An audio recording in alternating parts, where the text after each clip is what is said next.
Welcome to final BSc Statistics students. In this lesson number 9, in Unit 3 of Paper 6, we discuss another crucial definition, operating characteristic curve, that is OC curve. Operating characteristic curve, OC curve. What is the definition of OC curve? OC curve is a simple graphical representation. It is a graphical representation of probability of accepting the lot and against the values of fraction defective, that is lot quality. So again we consider lot quality here. So every definition depends on the lot quality only. In acceptance sampling plans, almost all the definitions depends on lot quality. Somewhere it may be incoming lot quality. In another definition it may be fraction defective. In another definition it may be proportionate number of defective items, etc.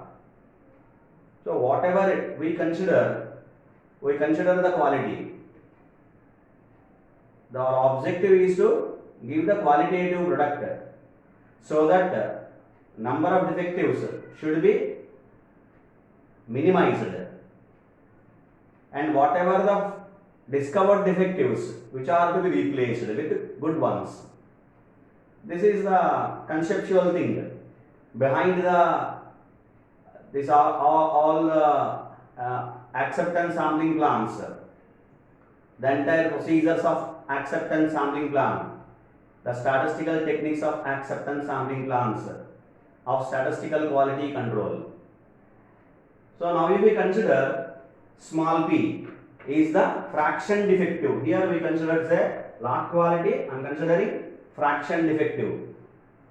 And we have to draw the graph for graphical representation for probability of acceptance, that is capital PA. Probability of acceptance against the values of lot quality, that is fraction defective. For different values of fraction defective, we have to draw a graph for probability of acceptance, which gives OC curve, operating characteristic curve. It describes discriminatory power of the sampling plan, which means whether the lot is going to be accepted or rejected. The decision of accepting or rejecting the lot decided by this particular OC curve. It can be easily displayed, it can be easily discovered, identified through the OC curve, operating characteristic curve. I will see what is the relation between these two, graphically as well as mathematically, how it relates. If P is tending to 0, if P tends to 0, that is incoming lot quality is very good. If P tends to 0, that is proportionate number of defective items, fraction defective tends to 0, that is no defective item, almost no defective item found in the long sequence of lots. So that is P tends to 0. In such a case, if P tends to 0, then probability of acceptance is almost 1. We accept the respective lot.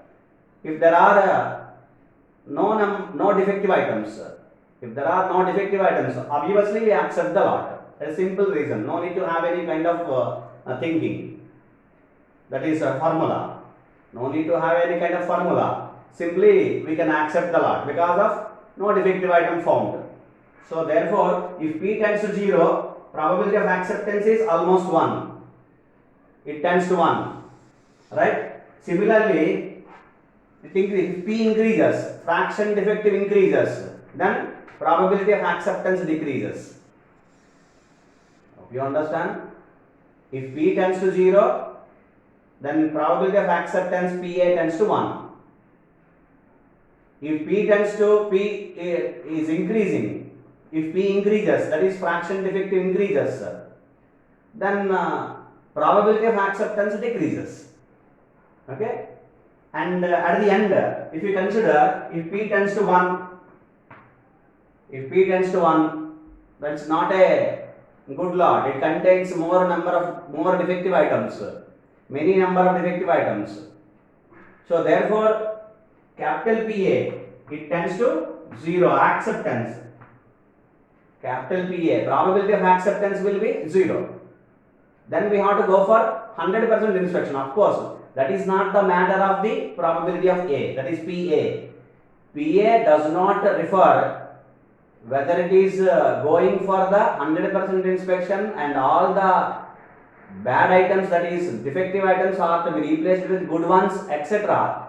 It is not concerning about remaining procedure of the acceptance sampling plans or rectifying inspection plans. It's not the matter wherever or whenever if you have a procedure like any particular defective items found, then it should be replaced with good ones, even though that at first the probability of acceptance is 0.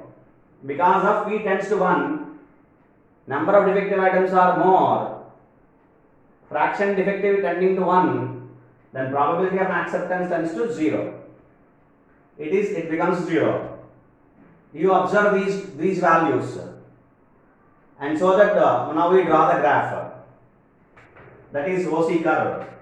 The OC curve is going to be plotted.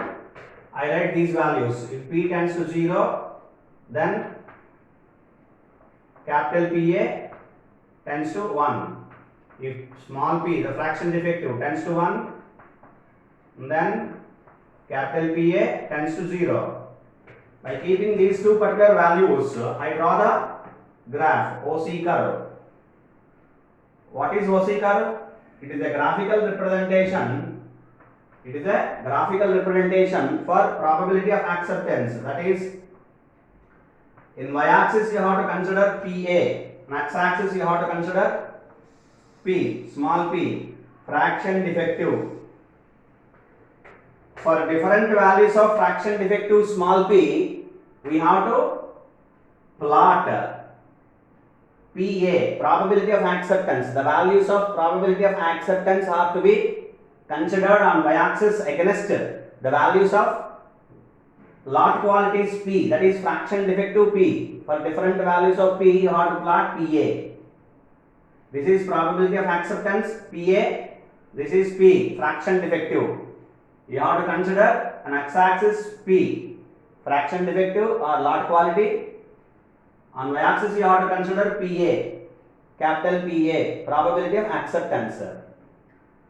Now you see both the values are probabilities. Both are probabilities. Therefore, the minimum value is 0, the maximum value is 1. I am drawing here the one. The minimum value is 0, I am considering the maximum value. One such maximum value is 1. So now you see here, now you observe these particular 2 points, you plot these 2 particular points and then we refer remaining values. We consider remaining values. That also I explained.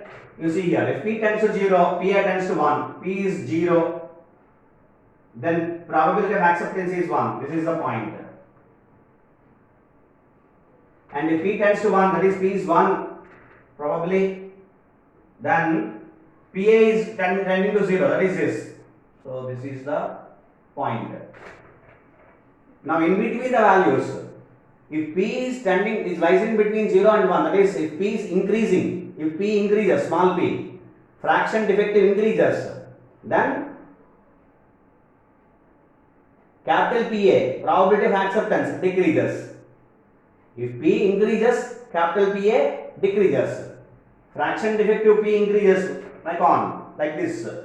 Then capital PA decreases. So I am drawing the curve in this fashion.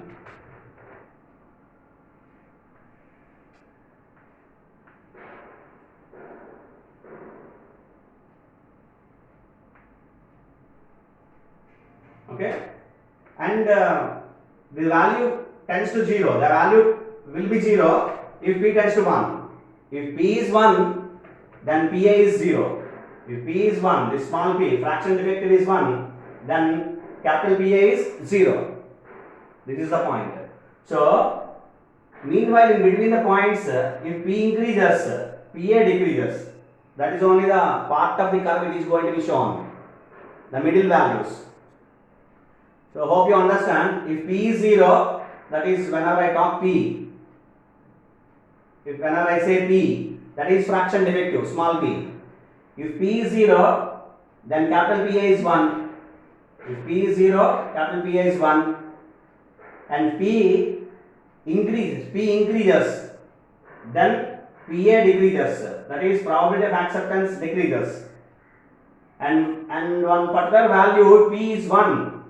If p is 1, small p, the fraction defective is 1, then probability of acceptance is 0. So therefore, this is the OC curve, operating characteristic curve. It is a graphical representation for probability of accepting the lot against the values of fraction defective or lot quality. This representation is known as OC curve. This explains, now coming to the explanatory power of the OC curve, the purpose of OC curve, it explains the discriminatory power of the sampling plan. What is the meaning of this? What is the meaning of discriminatory power of sampling plan? It describes whether the sample is accepted or rejected. Whether the sample is accepted or rejected based on the OC curve. Simply, just by referring OC curve, we can easily give the interpretation that this particular lot is going to be accepted or rejected. Of course, if rejected, then we have to go and take some kind of measures. Some measures which are to be useful for that. That is the separate matter, separate thing. But it explains whether the lot is going to be accepted or rejected. That is called discriminatory power of sampling inspection plan. For any kind of sampling inspection plan, whether it is accepted or rejected, it can be easily seen, it can be easily observed with the help of the OC curve. I will tell you some another important points of OC curve. OC curve is based on two particular values. Even of course you have seen only small p and Pa, but it depends on two another particular values. One, the sample size.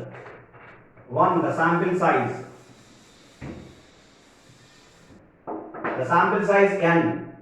And the second one, the acceptance number C. This is the new word to you. The acceptance number C. What is the acceptance number? The maximum allowable number of defective items in the inspection of a procedure, of a particular process, is nothing but acceptance number. It is fixed in advance. Before starting the inspection, it should be fixed based on some particular fundamental properties of normal distribution and the procedures laid down by the company.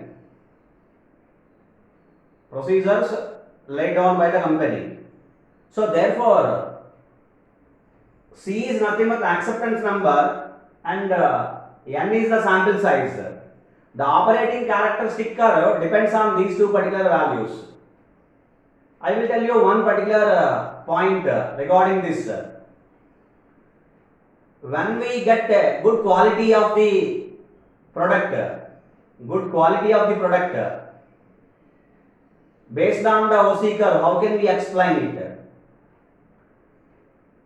Based on the OC curve, that is basing on operating characteristic curve, if n increases, the sample size n increases, and the acceptance number C is proportional to n. In this particular case, we get or we will obtain good quality of the product. We can assure that good quality of the product is going to be maintained. Under which particular condition of operating characteristic curve? If the operating characteristic curve, in the operating characteristic curve, if sample size n increases, and first point, and second point, the acceptance number C is proportional to the sample size n. If these 2 points are synchronized and applied and followed, then we will get a good qualitative product according to the operating characteristic curve, that is OC curve. So OC curve is not a simple graphical representation. It also has some particular discriminatory power. It has some particular crucial points of giving the good qualitative product of a particular manufacturing company. So that keeping these points in mind, of course many number of points, I explain only one, the very crucial one. So generally even statisticians think that OC curve is a one such curve obtained for PA and P, relation between PA and P. No, not exactly. Of course, representing graphically, drawing graphically, it is correct, obviously, no doubt about it. But operating characteristic curve depends on two particular values, small n and C. Operating characteristic curve depends on two particular values, n and C. What is n? Sample size. What is C? Acceptance sample number. Acceptance number, simply to specify, acceptance number, that is maximum number of allowable defectives in a particular process in a process of the company. So therefore it is also based on one particular rule, that is the relation between these two particular statements. If you specify operating characteristic curve obtains, or operating characteristic curve gives the quality of the product, the good quality of the product, if and only if, we can specify like that, if or if and only if it is proposed, the sample size n increases, and the acceptance number, it is proportional to the sample size m. So this is operating characteristic curve. Hope you understand. Thank you.